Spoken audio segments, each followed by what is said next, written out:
দেখার মধ্যে ওই ছেলেটা এইদিকে এসেছে, এসে যখন দুটো কুড়িলো, তারপরে কুড়িয়েছে, তারপরে ওদিকে লুকিয়ে লুকিয়ে তাকাতে এসে এই জায়গাতে চারিদিকে তাকিয়ে এখানে নামিয়ে দিয়ে চলে গেছে।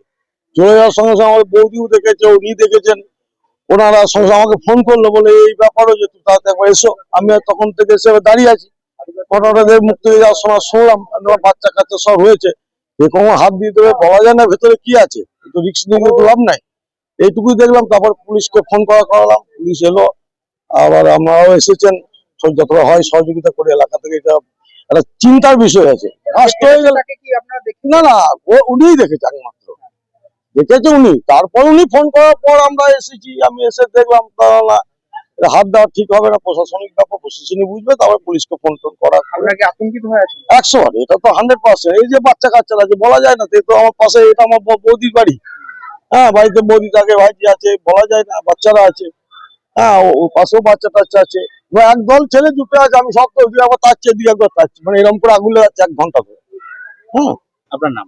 আমার নাম রাজকুমার মন্ডল।